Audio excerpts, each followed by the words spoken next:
I'm taking so much of your time. Let's try it. Give us a chord, oh hallelujah. How many know it? Oh, how I love Him. How I adore Him. My sunshine. My all in all. The great Creator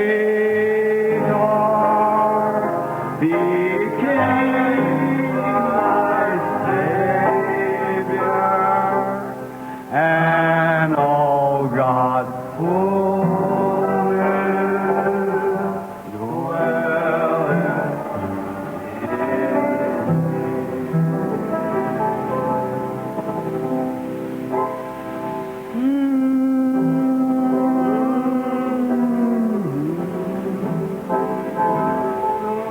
how I love my breath, my sunshine, my all in all, the great Creator became my Savior, and all God who dwelleth in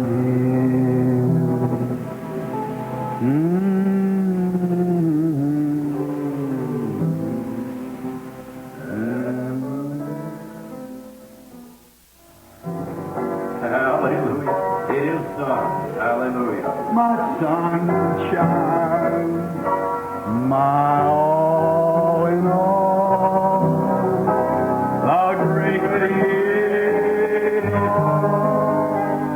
became my Savior, and all God's fullness dwells in Him.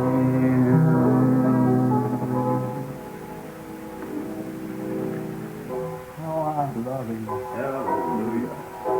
I just can't let it go. I want it just like Jacob. Hold on to it. Adore Him. My breath, my sunshine, my all in all. This shall be a sign. The great Creator became my Savior, and all God's fullness dwelleth in Him.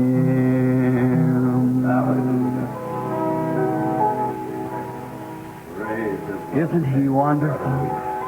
Don't you just feel like worshiping Him? Oh, Just in the hallelujah. Spirit, just worship Him.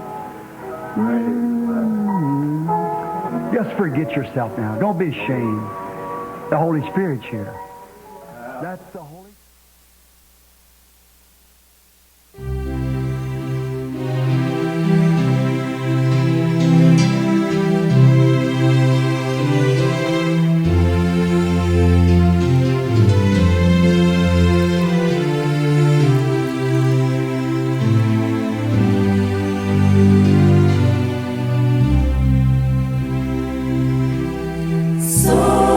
Somente crer.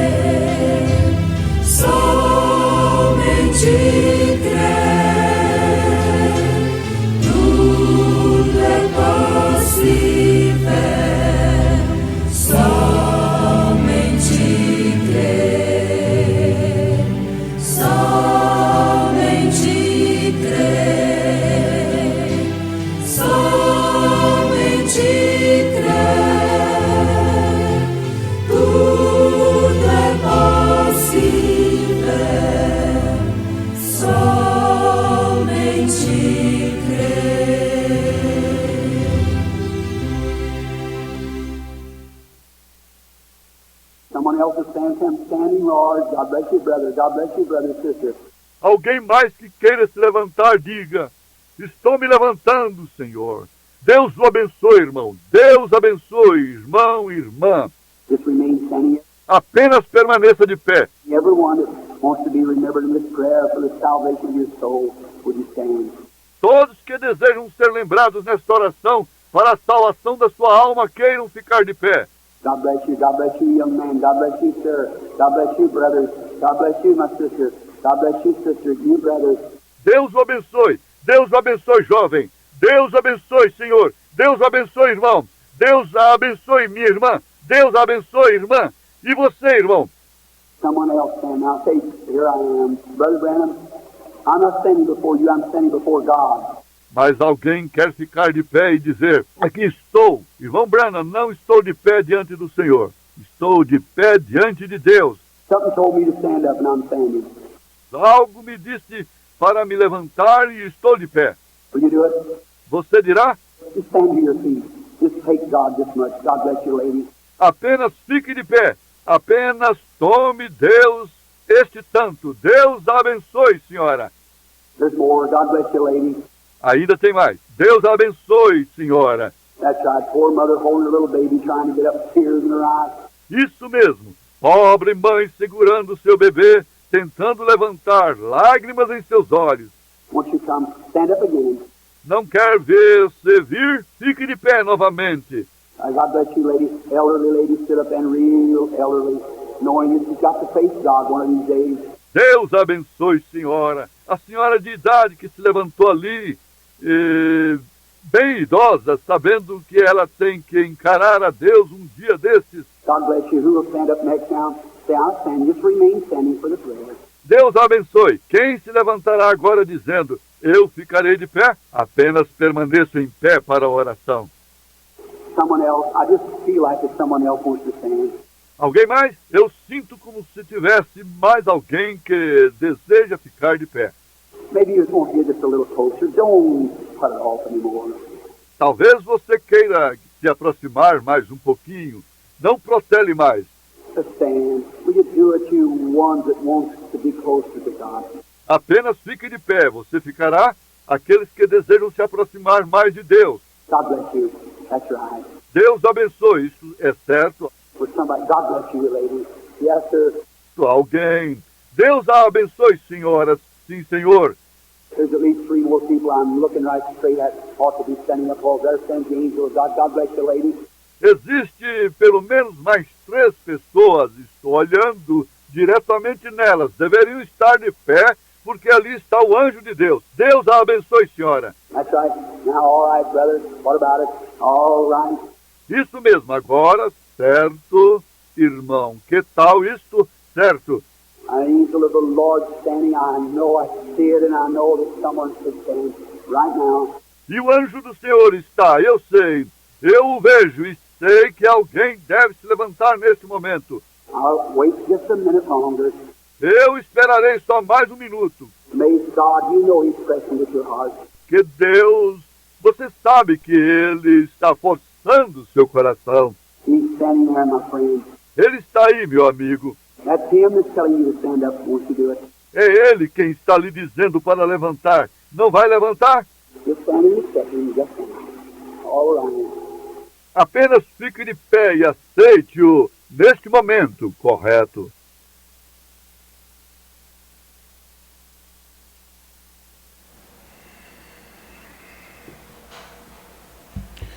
Bom dia, irmãos. Mais uma vez nós estamos aqui, degrau a degrau, pela graça do Senhor. Vamos cantar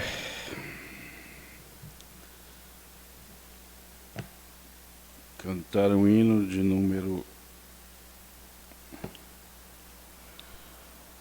265. O bom pastor buscou-me lá, já longe do redil.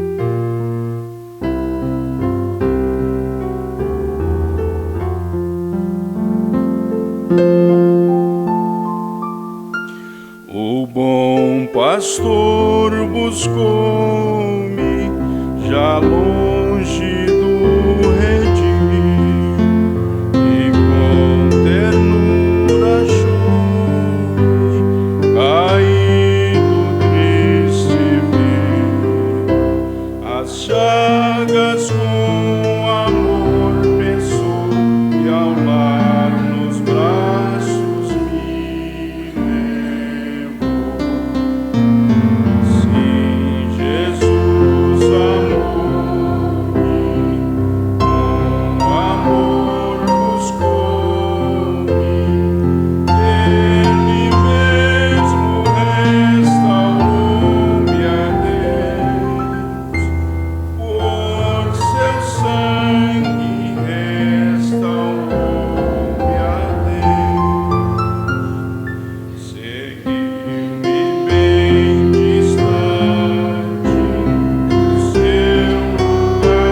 Vamos ler os Salmos, irmãos, de capítulo 86. Nós temos um comunicado da ausência do irmão Jorge, por circunstâncias particulares, né? Este salmo, parece que a gente lê ele sempre aqui,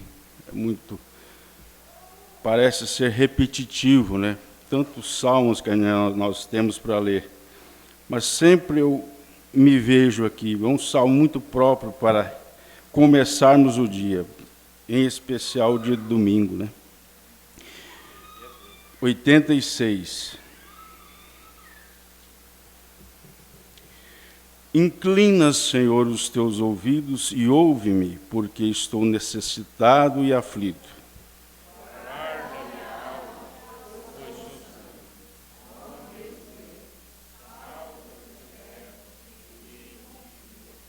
Tem misericórdia de mim, ó Senhor, pois a ti clamo todo dia.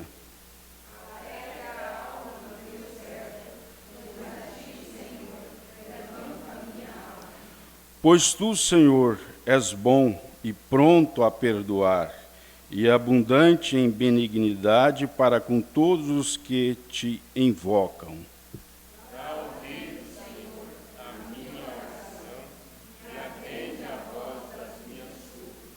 No dia da minha angústia clamei a ti, porquanto me respondes.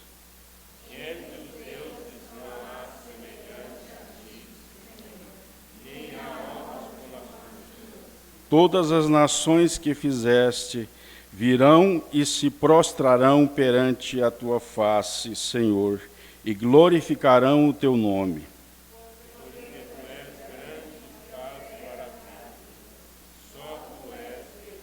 Ensina-me, Senhor, o teu caminho, e andarei na tua verdade. Une o meu coração ao temor do teu nome.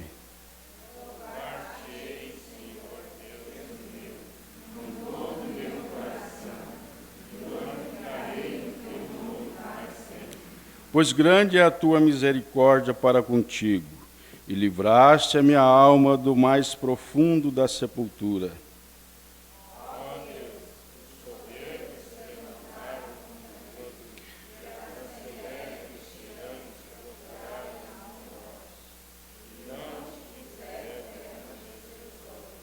Mas tu, Senhor, és um Deus cheio de compaixão e piedoso, sofredor e grande em benignidade e em verdade.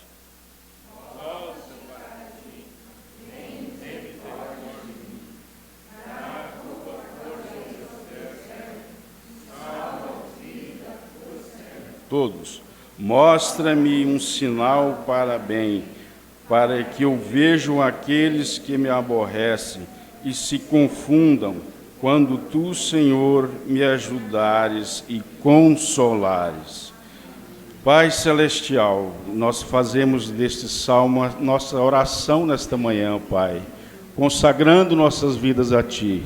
Que o Senhor venha estar conosco mais uma vez, Pai, é que nós pedimos e já Te agradecemos por tudo que o Senhor tem feito em nossas vidas, no nome do Senhor Jesus Cristo. Amém. Pastor José Alves.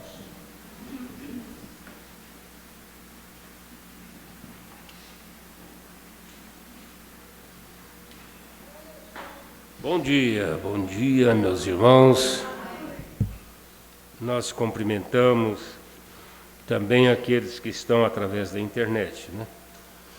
Deus possa complementar para todos nós as bênçãos que Ele tem para nós nesse dia. Nós teremos a ceia do Senhor nesta noite, Deus permitindo, né? Será uma noite de ceia. Ontem nós batizamos um irmão, antes de ontem, né? Na sexta-feira à noite, aliás, à tarde, batizamos um irmão lá em Diorama. É filho da irmã, que já congrega conosco lá, e ele, há algum tempo, vem desejando ser batizado. A esposa, que não é cristã, estava colocando obstáculo, né? Mas, por último, ela liberou ele para ser batizado. A irmã Frosina, a irmã Nestina, que também está assistindo nesta hora conosco. Moyuri, Deus abençoe vocês aí em Diorama. Nosso abraço a todos vocês. E não chamei o João porque me disseram que a família estava tendo problema com o Covid, né? Como eles estavam todos juntos, então nós achamos por bem esperar passar a fase, né, do Covid, porque eles podem ser assintomáticos ou pode nem pegar isso. Eu creio que não pegaram, não, porque a situação está assim, irmãos. Quem tomou vacina, se gripar e fazer teste, dá positivo. Na maioria, né? Não são todos, mas na maioria. Por quê? Porque a vacina, ela contém o Covid. Então a pessoa dá positivo, mas não é. O problema que ele vai ter é só com a gripe. Passou a gripe, acabou tudo, né? Ninguém está morrendo com Covid, mas não. É só mesmo a passagem, né? Mas nós não conhecemos como é que procede estas coisas, se a pessoa transmite. E a doença é assim, ela sendo transmitida, começando no outro organismo, receptor dela, pode ser que ele venha ter problemas difíceis, né? Então é melhor nós fazermos isso mesmo, evitar e considerar que isso não é uma coisa tão fácil, né? Mas a hora que passar isso aí, irmão João, nós vamos voltar lá no lago onde eu batizei o irmão. É um dos melhores lugares que eu já estive até hoje para batizar.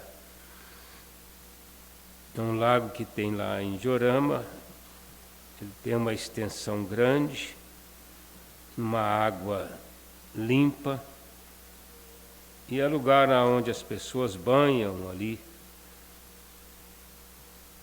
Geralmente no sábado, domingo, vai muita gente daqui, só que tem muita piranha, né?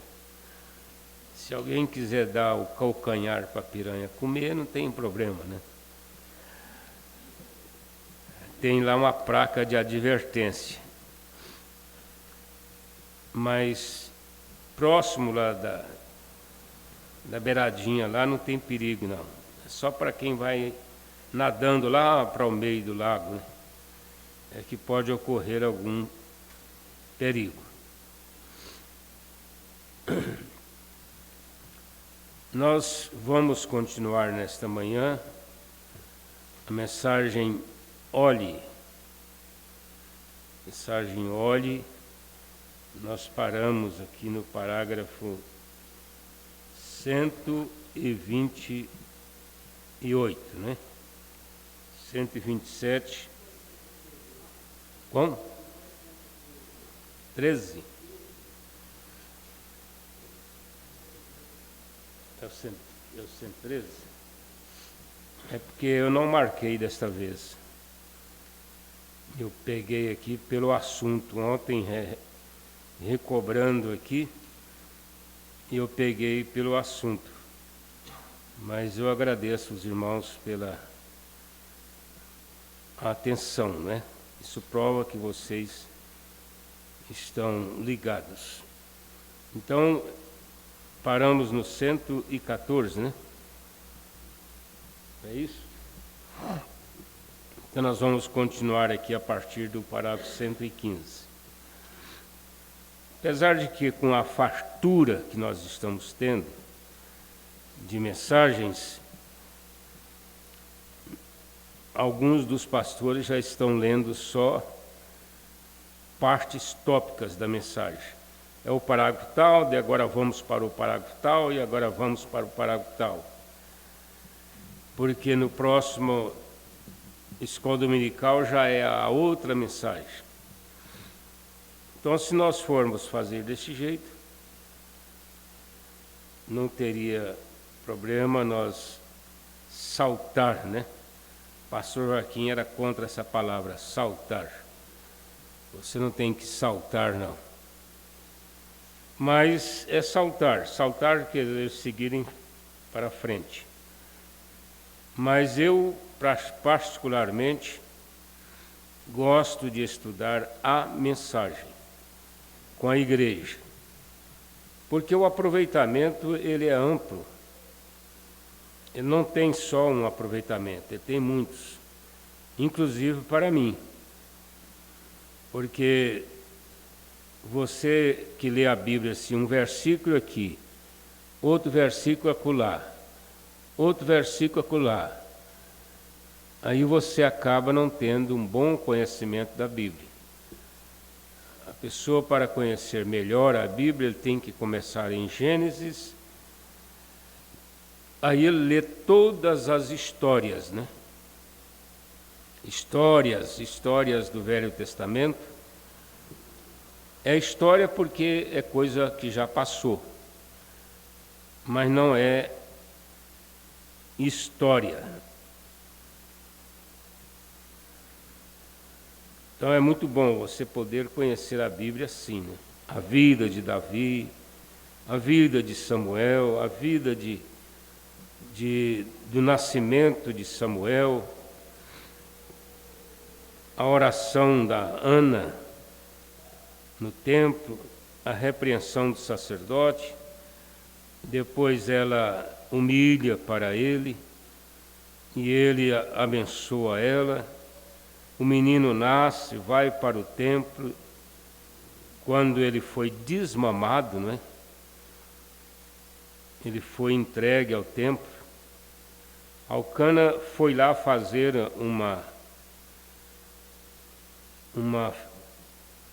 cerimônia, uma festa que era normal da igreja, Mas a Ana disse, não, eu vou lá depois que Samuel desmamar. E aí, quando ele desmamou, ela levou ele e entregou para o sacerdote. E ele ficou lá morando com ele. Depois que ele estava lá morando com ele, ele cresceu. Foi quando ele começou a ser usado por Deus. Quando Deus veio a ele naquela noite, chamou ele a terceira vez. E Deus deu uma profecia muito dura contra o sacerdote Eli. Os filhos do sacerdote Eli destruiu o ministério, o ofício do sacerdote, levou ele à morte e levou a igreja à ruína.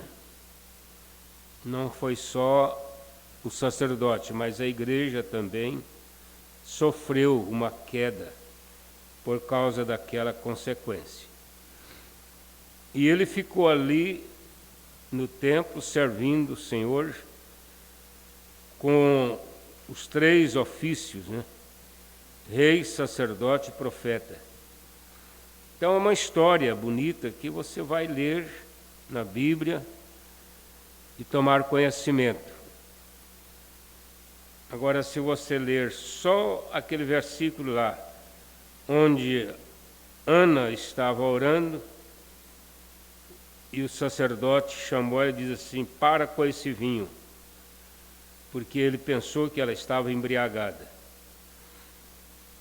Foi quando ela disse, não, Senhor meu, eu não estou embriagada, mas eu estou angustiada. E contou a história para ele, então ele deu a palavra falada para ela e ela concebeu. É uma história. Nós temos a história de Abraão, que muito pouco pregadores da mensagem sabem realmente a história de Abraão.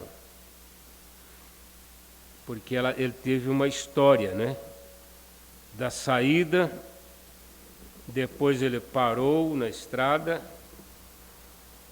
recebeu de novo a promessa, aliás, a primeira vez, a promessa de Isaac, e eles ali voltaram para o Egito, porque a fome era muito grande, a escassez, e lá o Elimeleque quis tomar a Sara. Aí nós pregamos assim, o que aquele homem queria com velhinha? Ele queria ela porque era nova, mas nessa primeira vez ela tinha só 40 anos. E irmão Morana disse que ela era a mulher mais bonita do mundo. Ela era muito, muito bonita, por isso que o rei interessou nela, nos seus 40 anos. Mas a segunda vez, sim, aí ela já estava transformada. Aí ela era uma jovem, não é? Foi quando eles desceram lá a segunda vez no Egito. É uma história, precisa ser bem conhecida, como todas as histórias do irmão Brana. Nós temos coisas que passou com o irmão Brana, que ficou como uma história.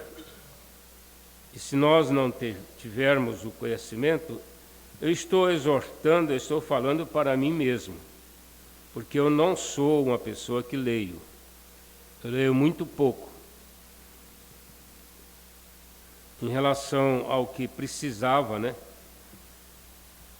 O que precisa, eu leio muito pouco.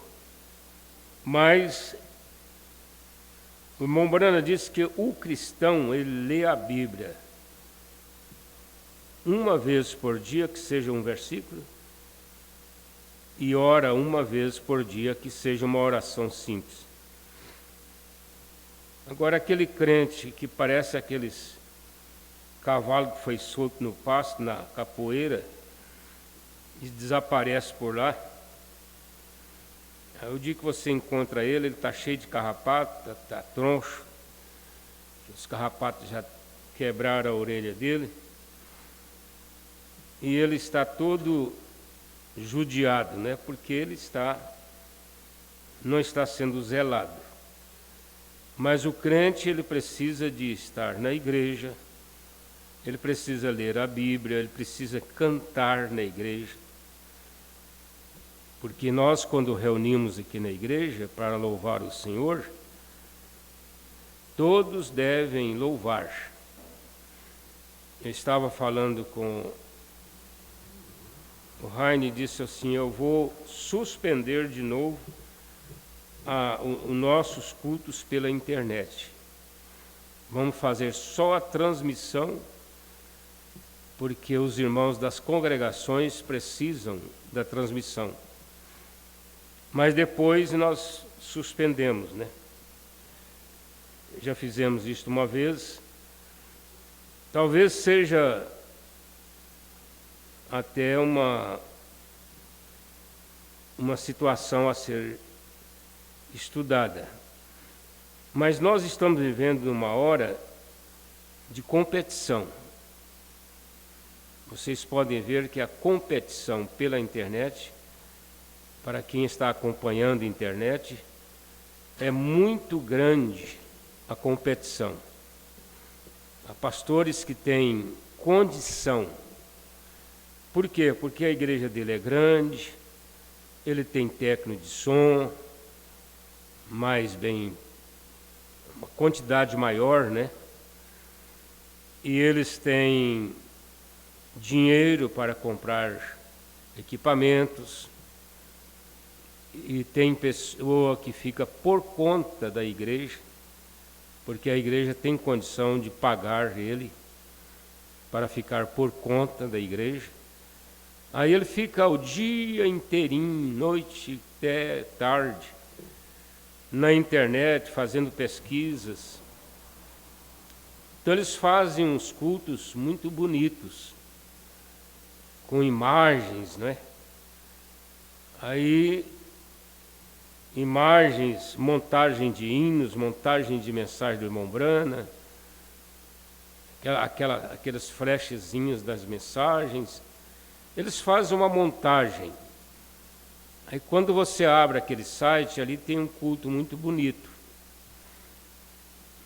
Escolhe os melhores hinos para passarem, hinos bem cantados, né? E nós não temos condição de competir. Então o que acontece? Enquanto que eles têm lá 1.000, 2.000 visualizações, nós temos 10. Porque a pessoa entra e ele viu os hinos. A primeira coisa, a janela do site é os hinos, é o louvor. Aí eles olham, tá aqueles irmãos tristes na igreja. Eles pensam assim: ah, não, esse aqui não dá para assistir, não. E já passa para o outro, né? Então, nós estamos nessa competição, infelizmente. E aí nós não temos condição de concorrer, né? Muito lógico. Agora, nossos irmãos que assistem fielmente. Eu estava ouvindo alguém falar sobre a irmã Neuza. A irmã Neuza, ela é filha do pastor Bonifácio e congrega conosco em Fazenda Nova.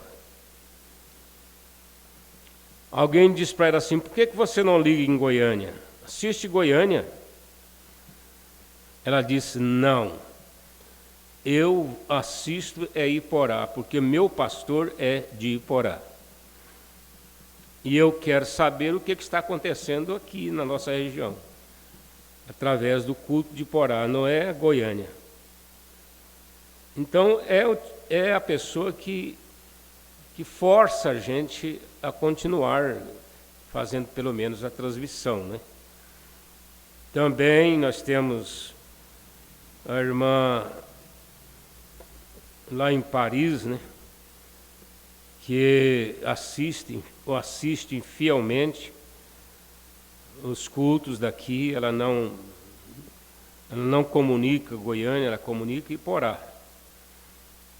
Irmão José Maria, que não congrega conosco, mas o pastor dele não tem dificuldade nenhuma. Eu conversei com ele agora no encontro.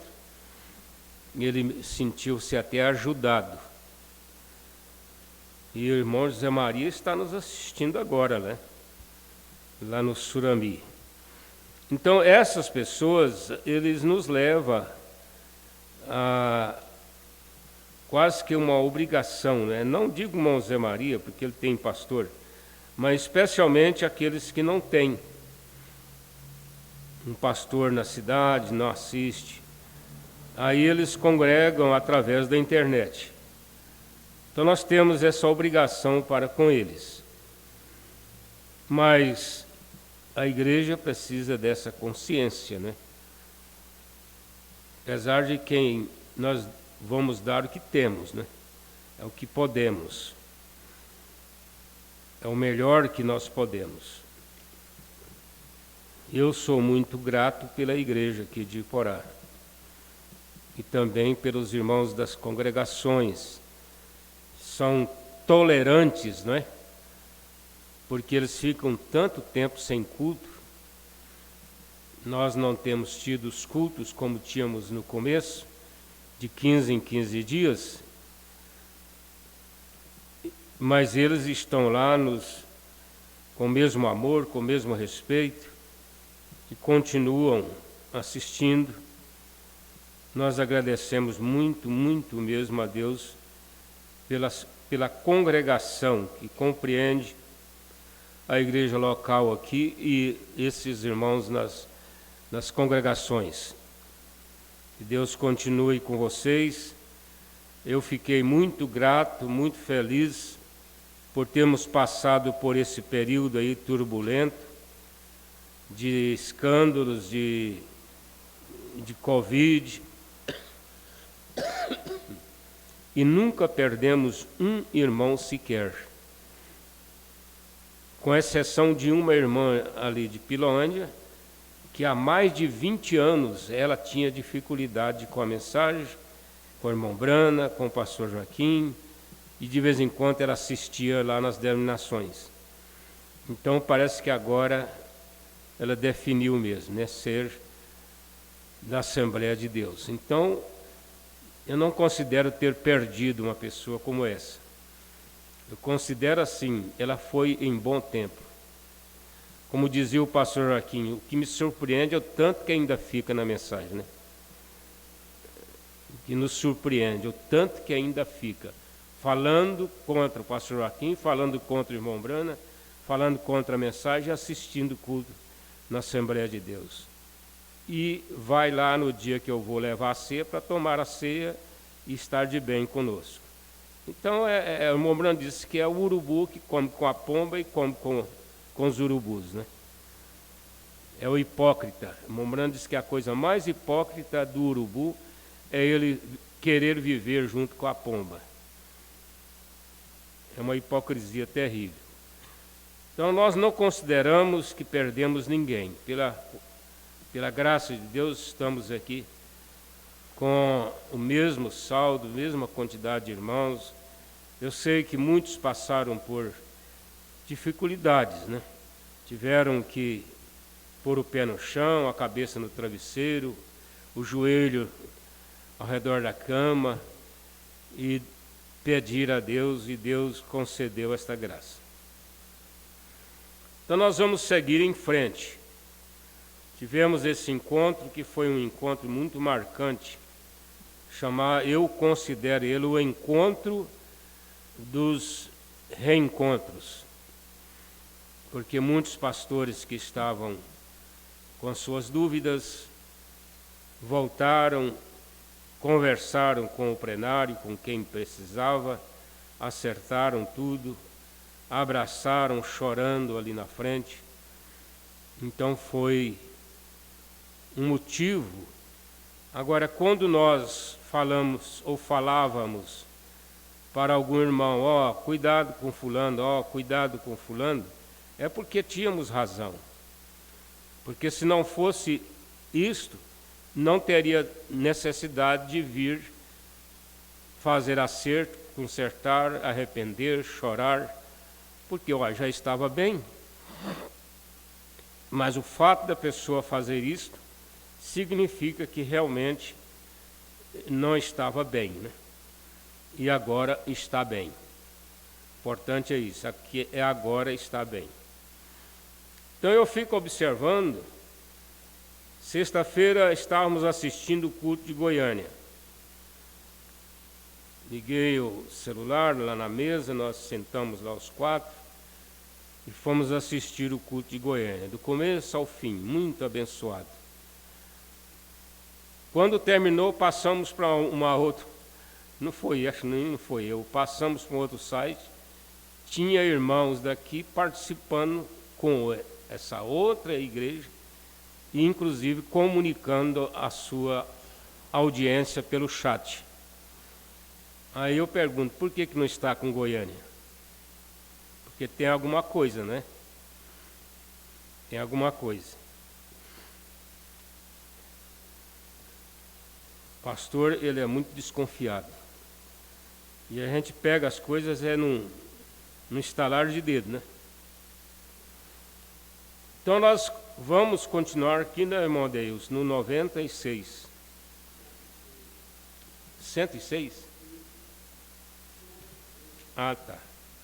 Então me desculpe, eu estou parece que eu estou meio com dificuldade para ouvir, porque a gripe foi muito forte dessa vez, né? E aí entope, a gente fica entupido. Foi o sangue que gerou uma criança. Nós estávamos falando aqui sobre a maneira como a criança é gerada, não pelo óvulo. Aliás, vamos explicar melhor aqui. Óvulo já é o ovo fecundado. Quando o gênese, o sêmen entra no ovo, aí passa a ser chamado óvulo. Então Maria tinha o ovo e Deus colocou, aliás, desculpa-me, Maria não tinha ovo. Deus colocou já um óvulo dentro de Maria. Deus colocou o óvulo dentro de Maria. Por isso que Jesus, ele não fez parte na geração humana, mas foi o próprio Deus que colocou aquele óvulo ali, e ele foi crescendo dentro de Maria, e ele nasceu sem precisar de intervenção, porque ele nasceu de uma virgem. Olha só, de uma virgem. Eu creio, irmãos, eu não vou falar isso aqui de uma forma direta, mas eu creio que a maior surpresa que José e Maria teve lá na manjedoura foi na hora do parto de Jesus. Porque nós somos 11 irmãos, então eu sendo um dos primeiros, eu via muito como funcionava o parto normal, né? Claro que a criança não entra, mas a criança ela é muito curiosa, ela vê as coisas do outro lado da parede, né? Aí você vê que ali é um corre-corre, é muito sangue, é muita dor, muitos gritos daquela criança nascendo. Agora, Maria e José, eles não passaram por isso, pela lógica, né, irmãos? Porque eles não tinham roupa nem para enrolar em Jesus, eles não tinham trapos, não, que as mulheres pobres daquele tempo, enrolava os bebês em trapos, né? Mas ela não tinha, eles tiraram foi lá na canga, que lá era um lugar de guardar essas coisas, né? Era um curral, era uma manjedoura. Ele foi lá na canga dos bois e tirou aquela faixa que eles enrolam na canga para pôr no pescoço do boi, para não machucar, porque às vezes tem madeira que machuca, né? Tem canga que machuca. Então eles colocavam, isso eu lembro muito, o meu pai era carreiro e eu ajudava ele. Então a gente lembra muito desse trabalho, de enrolar um trapo na canga para não machucar o pescoço do boi. E eles foram lá, José foi lá e tirou aquela faixa. Aquilo é tudo sujo, tem sebo, porque passa sebo para ficar macio, né? O carreiro usava muito sebo naquele tempo, para passar nas correias, em tudo. E aí ele pegou aquele trapo ali, aquele pano, para enrolar em Jesus, porque ele nasceu e não tinha nada para proteger do frio, né? Não era tempo de gelo, de frio lá, porque ele não nasceu em dezembro. Em dezembro, sim, é tempo de gelo lá. Mas Jesus não nasceu em dezembro. Isso é uma invenção católica. Ele nasceu pelo mês de abril, diz o profeta, porque ele era cordeiro. E era o tempo dos cordeiros nascerem lá. Então não estava tão frio.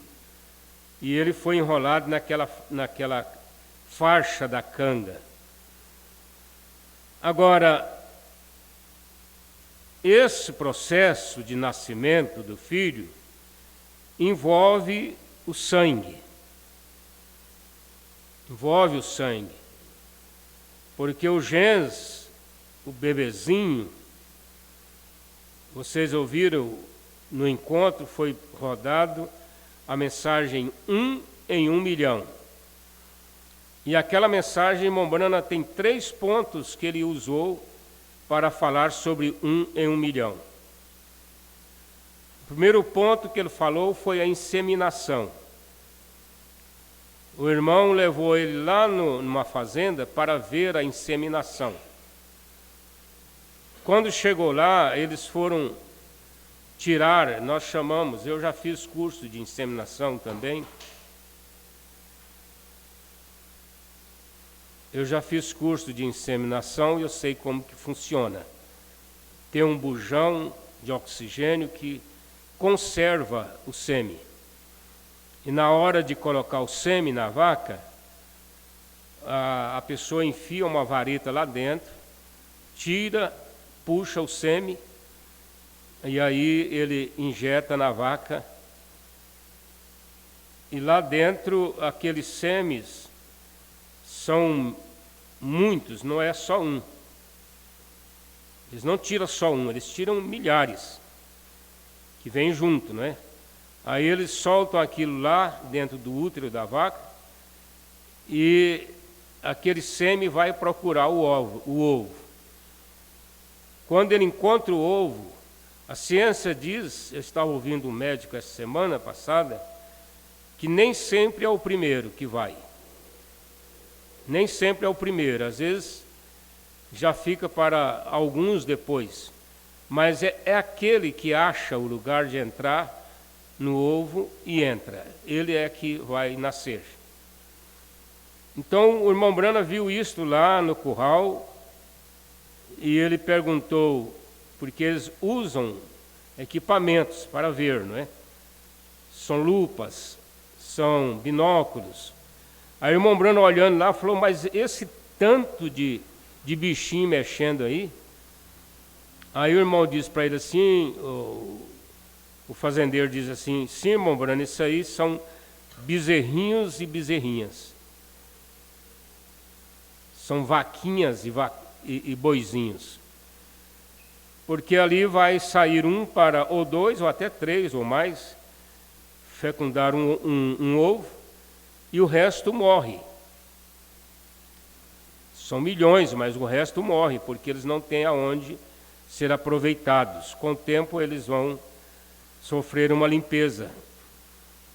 Irmão Branham pegou essa parte, ele pegou Israel saindo do Egito, 2 milhões e apenas 2 entraram na terra, então foi 1 por 1 milhão. E foi exatamente nessa parte que o irmão Branham baseou esta mensagem, 1 por 1 milhão. E teve uma outra parte que eu não lembro agora, mas ele teve uma outra parte que alguém lembra? Que ele tomou para pregar esta mensagem. São 3 coisas que ele pegou. Agora, nós tivemos no encontro esta mensagem que foi usada na sexta e sábado, 1 em 1 milhão, mostrando que o ovo é fecundado, só que o de Jesus ele já foi colocado dentro de Maria, pronto. E como eu estava comentando sobre o parto, eu creio particularmente, isso aqui é uma fé minha, o irmão Branham, ele afirma isso de forma assim bem, você precisa de ter uma certa intimidade para ver isto, que aquele nascimento não dependeu de um processo de parto, mas assim como ele foi colocado lá, ele foi tirado de lá e colocado lá no bercinho. Eu creio assim, né? Sem nenhum processo de parto. Ele já foi colocado diretamente lá no berço. Agora, isso é meu. Se você não crê, se você não tem Bíblia, não tem mensagem, fique como você está pensando, né? Se você está pensando que Maria teve esse bebê lá na manjedoura e gritou a noite toda de dor, né? E chorou a noite toda, e José corria lá, fazia chá, e buscava chá, e trazia parteira. Essas coisas, fica com você fazer essa dedução.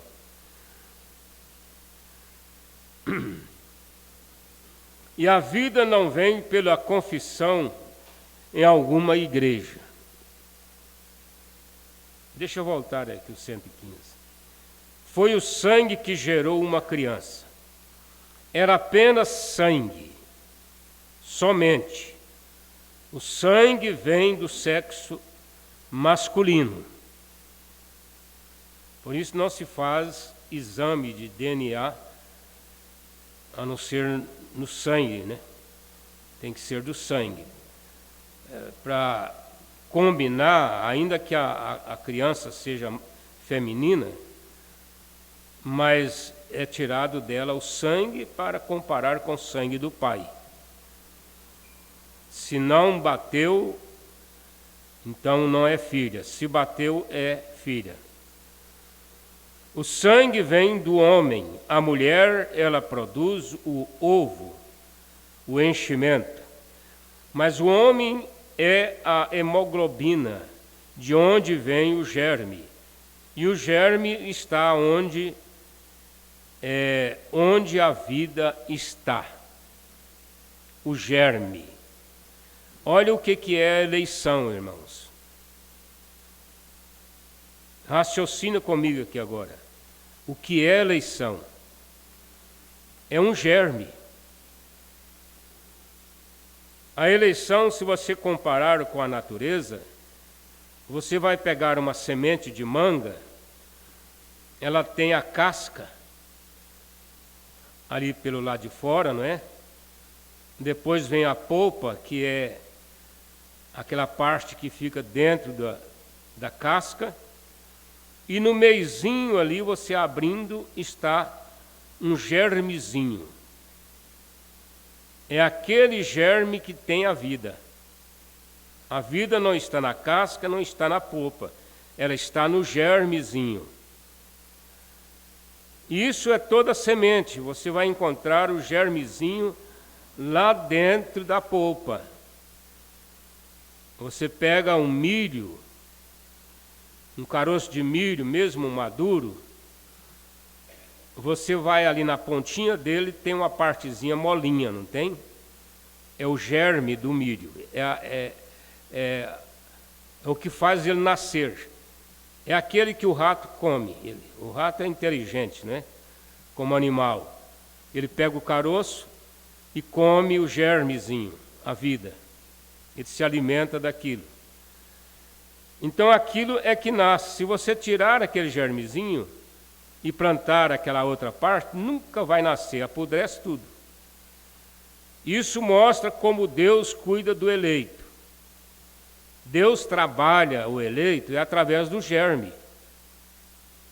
Quem tem germe de cachorro vai produzir cachorro. O que tem germe de vaca, de boi, vai produzir boi. Na natureza, não é? Agora, aquele que tem na fé o germe, na vida espiritual, o germe de Judas Iscariotes nele, ele vai ter que ser um Judas. Ele pode entrar na mensagem, pode pregar a mensagem, pode fazer movimento, fazer barulho, atrair muita gente, porque o povo é atraído pelo movimento. Eu fico observando a natureza, o quanto ela parece com o ser humano. Exemplo do jacaré. Se você está na beira de um lago e um jacaré grande vem aproximando para te pegar, se você movimentar, ele te pega, porque ele age no movimento. O que você tem que fazer? Ficar quietinho, não mexer nem com a ponta do dedão do pé. Ficar quietinho, esperar alguém vir para te socorrer. A pessoa vai chamar a atenção dele, vai jogar uma pedra nele ou chamar uma atenção dele, ele desvia a atenção, aí você sai. A onça, ela age do mesmo jeito. Uma onça, se ela entrar num chiqueiro e tiver 30 porcos ali dentro, ela mata um. Você acha que ela fica satisfeita em matar só um? Se os outros começarem a correr lá dentro, ela mata todos. Ela age no movimento. Aí quando ela termina de matar todos, ou deixar quase morto, aí ela pega o dela e vai embora. A natureza é assim, você vai pescar, se você colocar o anzol lá quietinho, o peixe, principalmente a traíra, não vem. Mas quando você mexe com a isca, aí ela vem em cima. Então o ser humano é mais ou menos assim, as pessoas agem nos movimentos. Ontem eu coloquei no meu status um almoço lá no Recanto. Foi numa semana que nós estivemos lá. E aí veio 3 rapazes, pararam ali perto dos pratos e começou a cantar. Aí o técnico de som colocou um hino mais ou menos parecido com, aliás, acho que o mesmo hino que eles estavam cantando. E aquilo foi formando uma roda de jovem, de rapaz, de moça, e eles pulavam juntos e cantavam. Pulavam e cantavam. O pastor Joaquim me chamou e falou assim: isso é fogo. Eu tive dificuldade de entender a primeira expressão. Ele falou: é o Espírito Santo, irmão, é fogo. Porque houve uma unção de Deus ali. Então as pessoas veem aquilo e ficam perguntando: de onde é isso? O que é isso? Será que a igreja de Diorama está pegando fogo? Está todo mundo pulando aqui dentro? Oxalá, não é?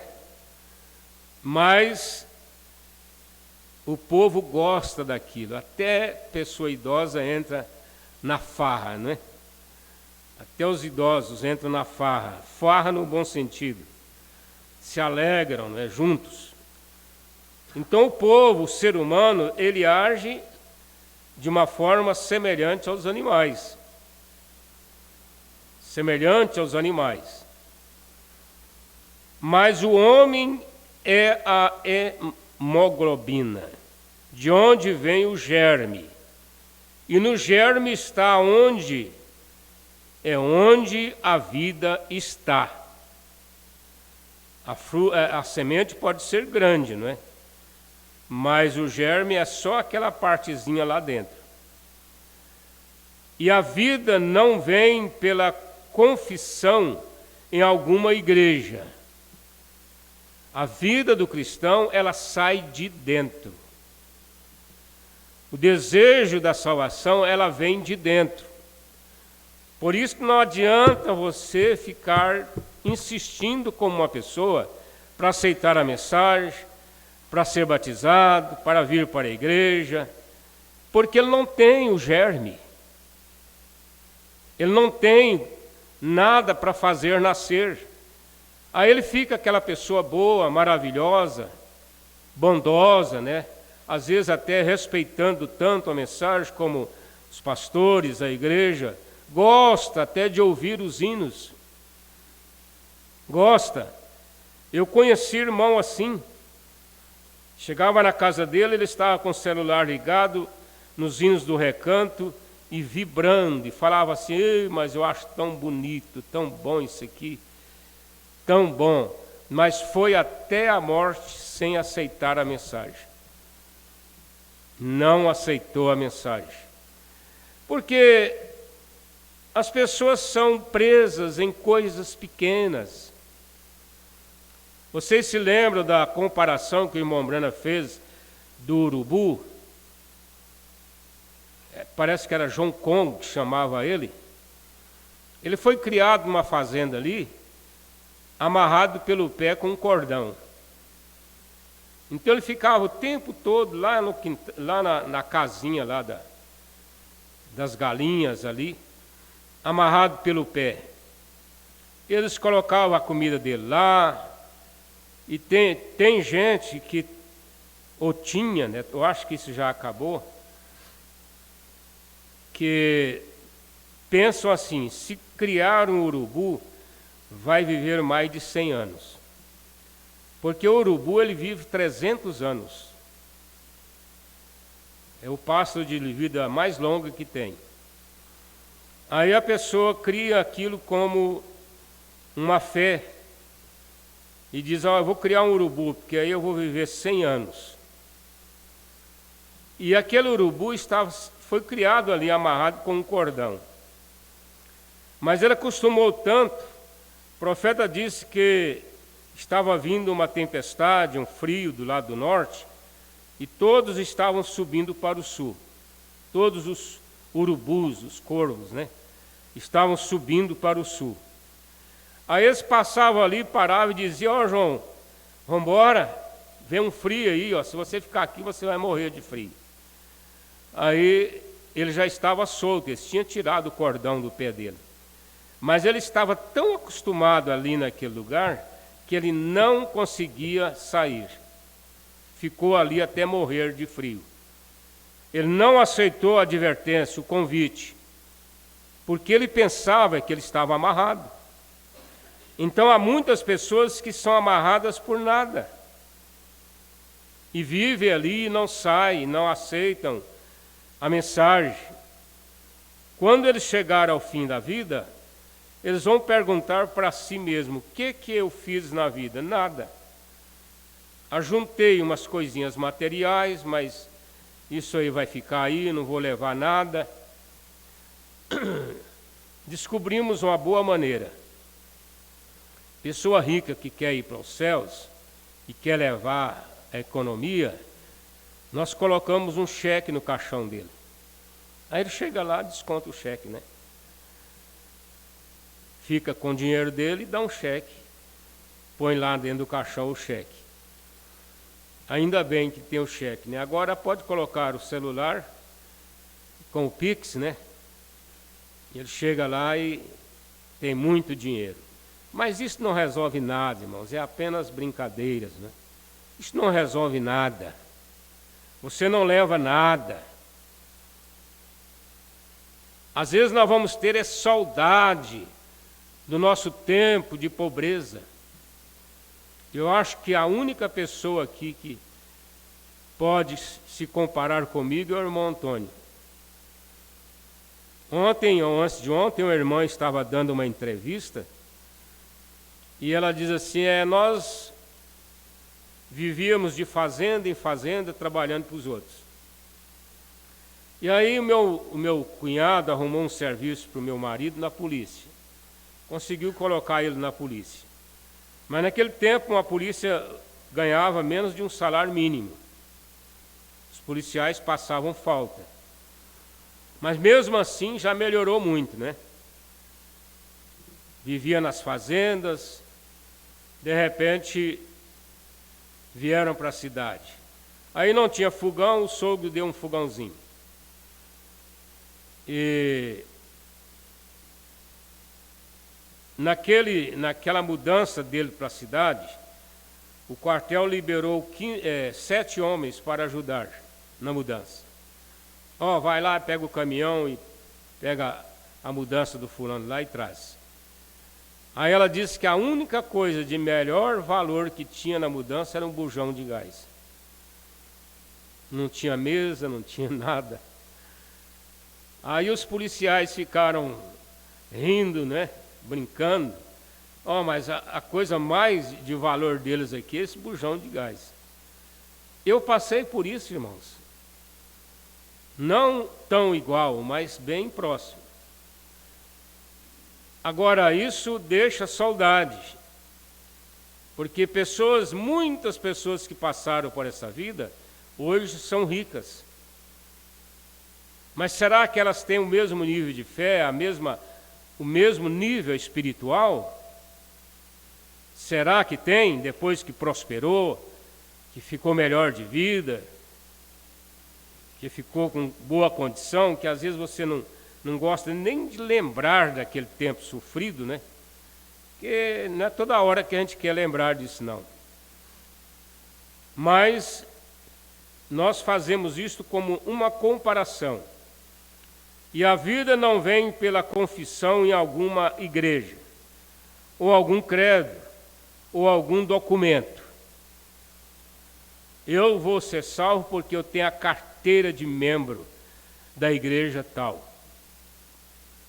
É um documento, né? Mas a vida vem quando você nasce de novo pelo sangue de Jesus Cristo. E o germe, esse germe, ele é colocado em você quando você nasce de novo. Aí você vai dizer assim, não, pastor, é desde antes da fundação do mundo, é a eleição de Deus. Mas você pode fazer também essa aplicação, né? Não é comparação, é aplicação. Porque você nasceu, Deus, desde antes da fundação do mundo, te elegeu, te colocou o germe de vida. E as obras que eu faço, vós também as farei. Eu acho que essa palavra aqui, fareis, né? Quem crê em mim, ainda que esteja morto, viverá. Porque a vida, ela está lá dentro da polpa, ela está lá dentro da casca. Esse corpo seu é só a casca.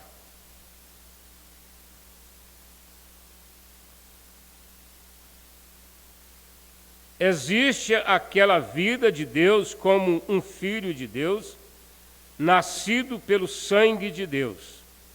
E você é a mesmo Espírito Santo que escreveu esta Bíblia, irá focalizá-la de volta em você novamente. O Espírito Santo escreveu, então ele focaliza ela em você, e aí você passa a seguir a Deus através da palavra, através do que está escrito. Não através da igreja, não através do documento da igreja, não é isso. E você é o mesmo Espírito Santo que escreveu esta Bíblia, irá focalizá-la de volta em você novamente. Não há uma denominação ou um credo que possa fazer isso. Somente o próprio Deus pode segurar a câmera dos seus olhos e permitir que você veja o que Deus é e qual é o seu propósito. Sim, Senhor, certamente. Ele coloca essa lente, não é? A pessoa, quando vai ficando da minha idade, ele já faz cirurgia, tira a catarata e coloca uma lente. Aí ele fica bom para ver, né? É a mesma coisa o que Deus faz com a pessoa. Ele quase não está enxergando nada de Deus, nada da palavra, nada da revelação. Deus coloca uma lente nos seus olhos e aí ele começa a ver tudo diferente. A Bíblia fica nova.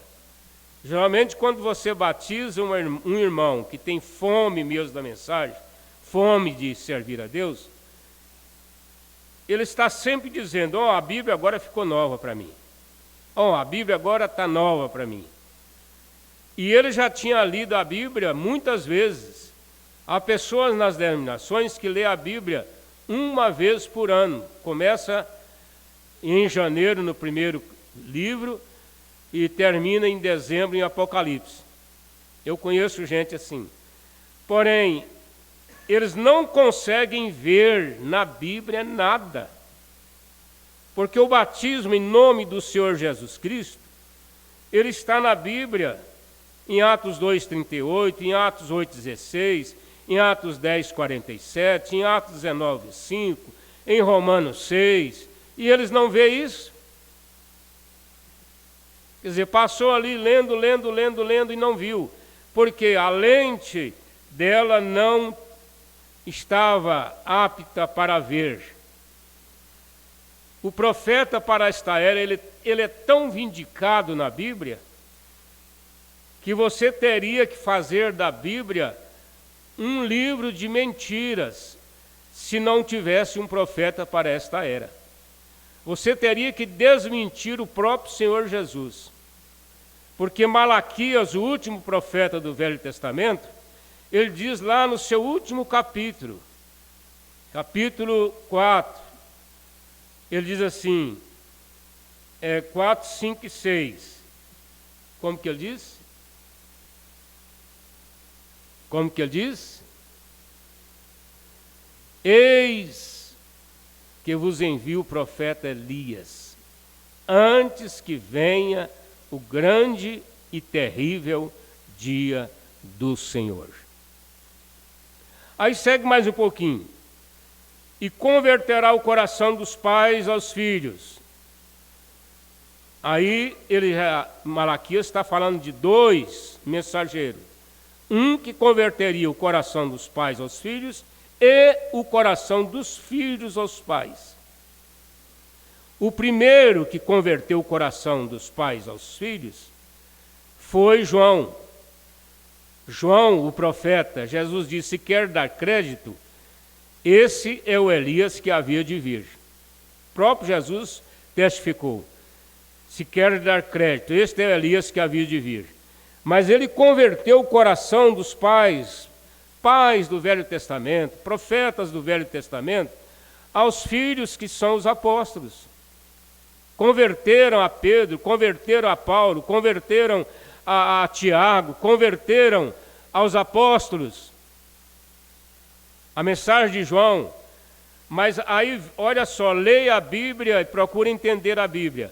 E converterá o coração dos filhos aos pais. Aí já é outro ministério. É antes que venha. Olha só, esse ministério agora, ele está sinalizado por esse acontecimento.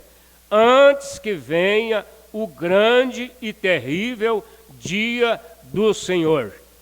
Eu pergunto a qualquer denominacional: qual é esse dia?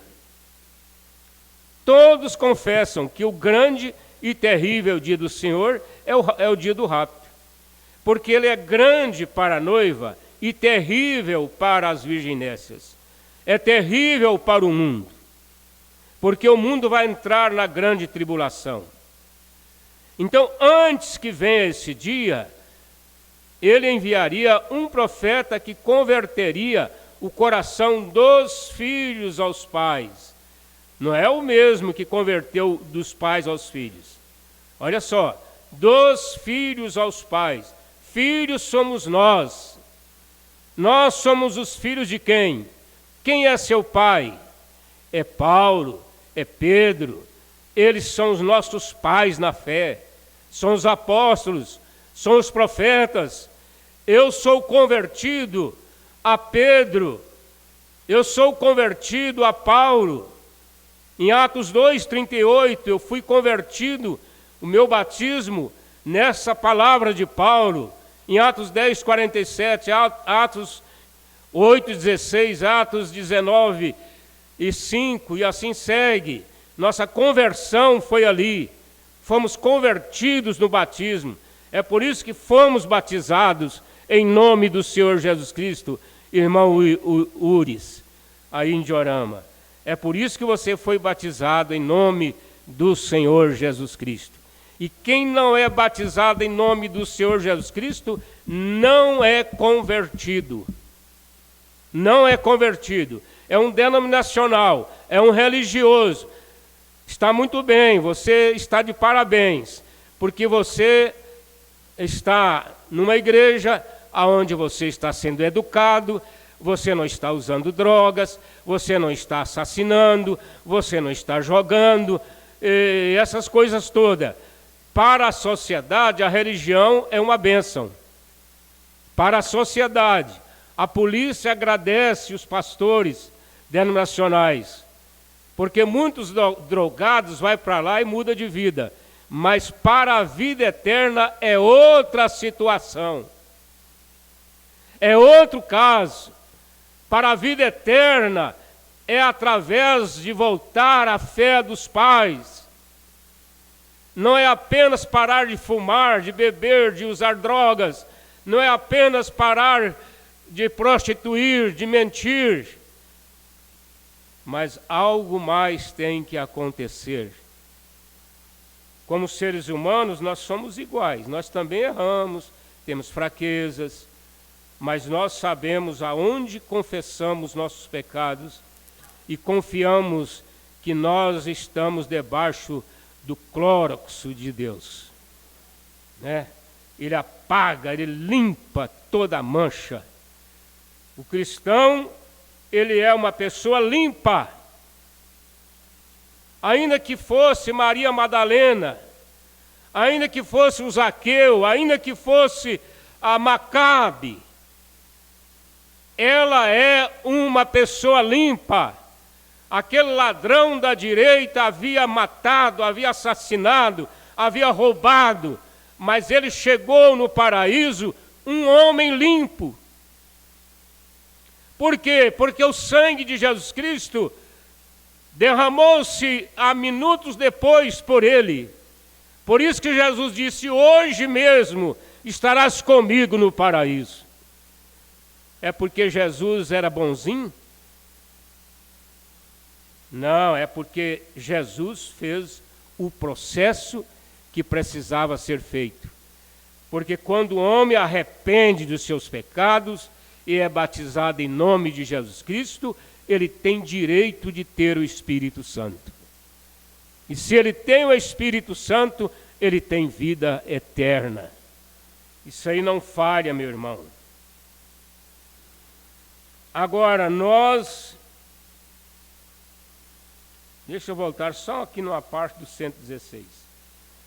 E você, o mesmo Espírito Santo que escreveu esta Bíblia, irá focalizá-la de volta em você novamente. Não há nenhuma denominação ou um credo que possa fazer isso. Somente o próprio Deus pode segurar a câmera dos seus olhos e permitir que você veja o que Deus é e qual é o seu propósito. Sim, Senhor, certamente. Agora nós descobrimos, Moisés descobrimos mais tarde, que ele construiu, ele viu Israel. Moisés, o grande profeta, ele olhou pelas janelas e ele foi criado na corte de Faraó. E ele olhou pela janela e viu um monte de amassadores de barros. Nada além de pessoas seminuas com chicotada nas costas, sem chance alguma de serem libertados. Olha a situação de Israel lá no Egito. Com aquelas pouca roupa no corpo, eles amassavam o barro de fazer o tijolo, era com o pé. Enchia de gente em cima daquele barro e amassando para fazer tijolo. Aí tinha um que vinha, buscava e jogava na forma, o outro tirava da forma, punha no forno, o outro tirava do forno e já colocava lá no caminhão e já levava para o lugar onde o faraó estava construindo suas grandes casas finas. Saía do calcanhar, da sola do pé daqueles escravos. Olha só, e Moisés olhando ali da janela, olhando. Faraó também olhava, mas Faraó só via escravo. Ele não via nada de Deus naquele povo. Ele olhou pelas janelas, e ele foi criado na corte de Faraó. E ele olhou pela janela e viu um monte de amassadores de barro, nada além de pessoas seminuas com chicotadas nas costas, sem chance alguma de serem libertados. Não tinha chance, irmãos. Se Deus não levanta Moisés, ninguém ia libertar aquele povo. Você acha que depois que um ditador toma conta de um país, coloca o povo submisso a ele sai do poder? Mais nunca. Mais nunca. Acabou, ele está no poder, ninguém consegue tirar mais, porque toda a força está do lado dele. Mas Moisés conhecia a palavra de Deus e os considerava um povo prometido. Ele os considerava um povo que tinha uma promessa. Não importa o quanto o mundo, naquele dia, os desprezasse como um bando de amassadores de barro ou escravos, ele os via como um povo que tinha uma promessa. Ele quem? Moisés. Faraó olhou para eles pela mesma janela, mas ele viu escravos. Moisés viu a vitória. Por quê? Ele havia focalizado. Olha só onde estava a visão de Moisés, lá na promessa para Abraão. Lá na promessa de Deus para Abraão. E ele sabia, como um hebreu que era, estudioso que foi, ele sabia que aquele povo era da descendência de Abraão. Ele focou longe da luxúria do mundo. Ele focou na beleza e no poder que tinha dentro de seus próprios potenciais para receber. Quando uma pessoa tem o potencial de ser um eleito da noiva, irmãos, ninguém segura ele. Ele sai da onde estiver e ele vem para a palavra. Ele focalizou aquilo, até que viu um povo abençoado ali, pela promessa de Deus. Ele focou porque sabia que Deus havia prometido a Abraão que visitaria seu povo. E ele sabia que havia sido levantado para esse propósito e focalizou isto. Melhor, focalizou tudo. Ele sabia que ele era o libertador daquele povo. Mas ele entrou numa situação que ele teve que fugir. E ele estava lá triste. Irmão Brando disse que ele colocava as ovelhas para comer. Ele era pastor das ovelhas do sogro. Ele colocava as ovelhas para comer e se assentava numa pedra ali e punha a cabeça entre as mãos e ficava pensando: meu Deus, eu cometi aquele erro lá, matei aquele egípcio, tive que fugir, aonde eu vim parar? E o que vai ser daquele povo? Meu Deus! Aí Deus desceu lá, naquela sarça ardente, ao lado dele, quando ele estava sentado ali, e disse: Moisés, eu tenho ouvido o clamor do meu povo. Moisés, eu tenho visto o sofrimento do meu povo. Eu não suporto mais, Moisés. Eu não suporto ver aquele povo apanhar, amassar barros. E o faraó ainda dobrou o serviço deles, porque faraó mandava os seus servos colocar a palha lá para eles colocar na massa. Mas aí ele disse: não, vocês estão tendo muito tempo para ir na igreja. Vocês estão tendo muito tempo para ter culto de oração. Vocês estão tendo muito tempo para orar. Então eu vou encurtar esse tempo de vocês, de orar, de ir à igreja, de ler a Bíblia. Vocês vão buscar a própria palha. E aí eles tinham que ir buscar a palha, jogar aquela palha naquele barro e amassar aquilo até virar uma massa compacta. Isso é o que o diabo faz, irmão. Às vezes o diabo traz problema para te tirar o tempo de servir a Deus. Ele te dá uma coisa que até parece ser uma coisa importante na vida. Mas depois disso, depois daquilo, como é que ficou a sua vida? Como é que ficou a sua vida espiritual? Irmãzinha que só tinha um bujão de gás que valia mais do que o resto dos catres e das coisinhas velhas. Será que você hoje, com a aposentadoria do marido, com a pensão de 6, 8 mil por mês, carro na porta, será que você tem o mesmo tempo para Deus?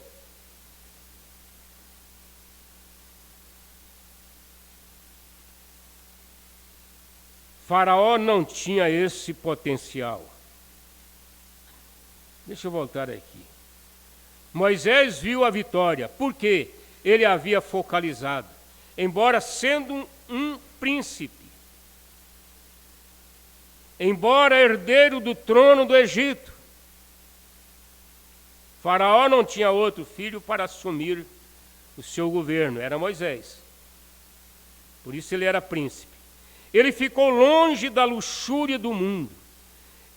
Ele focou na beleza e no poder que tinha dentro de seus próprios potenciais para receber. Ele focalizou aquilo, até que viu um povo abençoado ali, pela presença de Deus. Ele focou porque sabia que Deus havia prometido a Abraão que visitaria seu povo. E ele sabia que havia sido levantado para esse propósito e focalizou tudo. Faraó não tinha esse potencial. Ele foi oferecido, mas recusou. E quando ele recusou, ele não conseguiu focalizar. Nenhum homem, depois de ter rejeitado a palavra de Deus, pode jamais focalizar nela, porque recusa a palavra que o traz ao relacionamento com Cristo. Isso mesmo.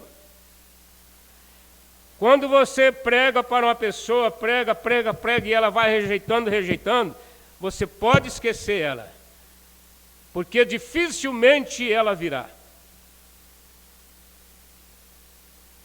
Dificilmente. Mas Moisés olhou por esta janela. Ele creu, porque Moisés olhou pela fé. Era assim que Moisés olhava. É só você voltar lá para Hebreus 11, onde Mombrana baseou esta mensagem. Pela fé, Moisés. Pela fé, Moisés. Tudo que Moisés ia fazer é pela fé, Moisés. Mombrana disse que o que não é feito pela fé é pecado. É pecado. Tudo que você vai fazer, mesmo sendo coisas materiais, elas têm que ser feitas pela fé. Pela fé eu vou fazer a minha casa. Pela fé eu vou comprar o meu carro. Pela fé eu vou casar. Pela fé eu vou ter meu marido, minha esposa. Pela fé eu vou ter isto, vou ter aquilo. E aí você vai orando pela fé e Deus abençoa aquilo. E Deus te dá aquilo. Agora ouçam com atenção esta observação. Fé. Agora não se esqueça de captar isso. Agora, a fé é projetada para ver o que Deus deseja e requer. Não há conhecimento que possa fazer isso. Somente a fé é projetada e concedida à raça humana para descobrir qual é a vontade de Deus. Que resposta, né, irmãos? Isso aqui responde muitas perguntas. Responde. Porque é um estudo.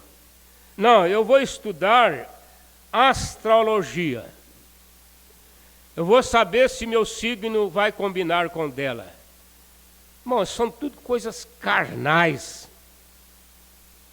Porque a pessoa está trabalhando o velho homem, a velha mulher. Esquece que o cristão, ele é nascido de novo.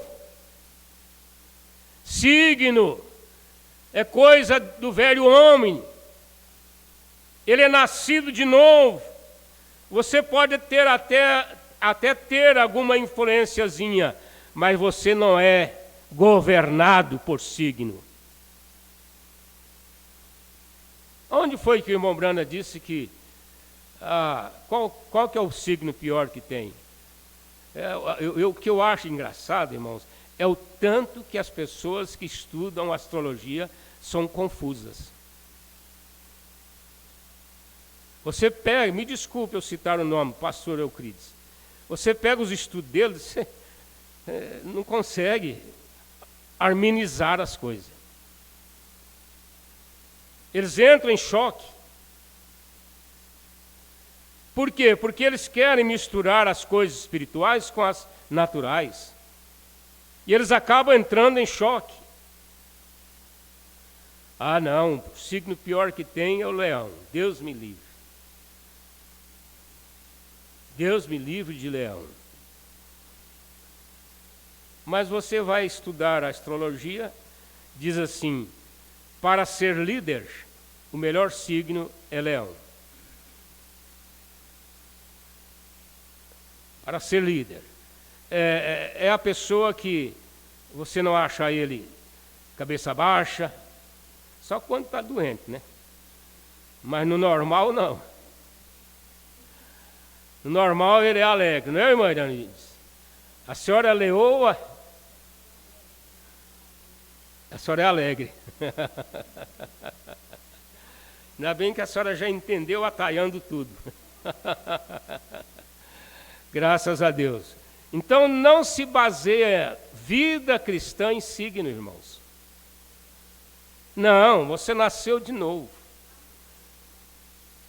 Olha só, mas quando a sua fé dada por Deus é focalizada com a palavra de Deus, você está diretamente alinhada e ajustado. Pronto, estou alinhado. Eu estou alinhado. Você pega um crente desse e leva ele para uma pesquisa, para uma entrevista, não é? E aí você vai estudar a vida dele. Tudo ele está alinhado. Irmão, como que é a sua sogra? Diz que ela é muito custosa. Aí você fala assim: irmão, para mim ela é uma maravilha. Ixi, eu preciso de ver, ela falta adivinhar. Falta adivinhar as coisas que eu quero, que eu preciso. E o seu sogro? Ah, mas que coisa boa, ele ia ser meio ruinzão, mas na hora que eu preciso de um dinheiro, ele, ó, se precisar do dinheiro, está aqui. Aí você fala, que maravilha de sogro eu tenho. E é assim a vida. Quer dizer, você tem que encontrar o lado bom das pessoas. Você é alinhado. Alinhado.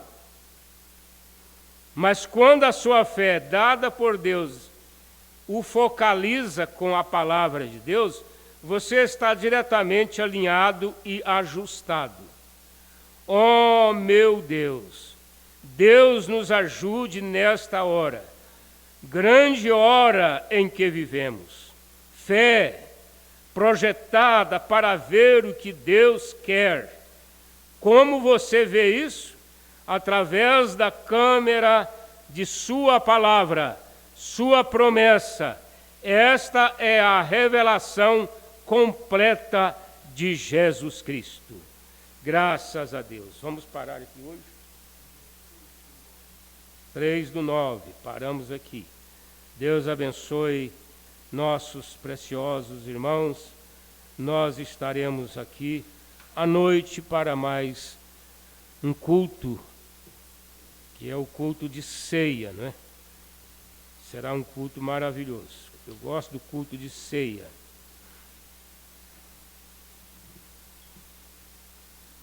Só agradecer aqui a audiência de nossos irmãos, companheiros, né? Que estão nessa fé. Você descobriu aí que você tem esse germe, hein, Charles? Você tem esse germe de vida em você, você virá para a mensagem, será batizado em nome de Jesus Cristo e vai congregar conosco. Você já é nosso amigo e também nosso irmão. Estou falando com a pessoa que ainda não é batizada, né? Então venha logo. Que Deus possa abençoar vocês. A irmã Sara em Cachoeira, a irmã Priscila em Paris. Um abraço de toda a igreja para você, irmã Priscila. Que Deus te abençoe. O irmão José Maria em Surami. O irmão José Maria, levanta a sua cabeça, meu irmão. Você é um eleito. Você é um filho de Deus. Deus continue te abençoando aí. Nosso abraço. O irmão Baiano, Charles, Deus te abençoe com a sua família. Você tem uma esposa maravilhosa, uma maranhense. Essas mulheres são boas porque elas põem ordem nas coisas, não é? Deus abençoe. Nosso abraço a vocês aí. E irmão José Antônio, família em Cachoeira, irmão, a irmã Divina em Piloândia, a irmã Sônia aqui em Porá, ela já está liberada para tomar a ceia, não é? A irmã Marcela e a irmã Joana e Enoque também ficaram em casa, motivo de saúde. Que Deus ajude vocês a estarem na ceia. A irmã Beatriz Gomes, também por motivo de saúde, ficou em casa, está aqui em Porá. Deus abençoe. E o irmão Emílio Alves, em Cachoeira. Então, nosso abraço a todos vocês. Até a noite, se Deus permitir. Senhor, leva teus filhos em paz, guardando eles do mal, Senhor, de toda a obra do inferno. Abençoe as famílias, cada um. Nós te pedimos nesta hora, pela ceia do Senhor, que tenhamos uma ceia abençoada. Em nome de Jesus, nós te agradecemos. Em nome de Jesus. Amém. Graças a Deus. Deus abençoe os irmãos. Até a noite.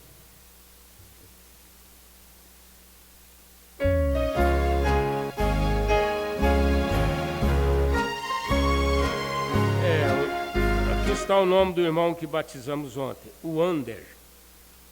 Nome mais difícil, moderno, né? Deus te abençoe, irmão Ander, aí em Diorama.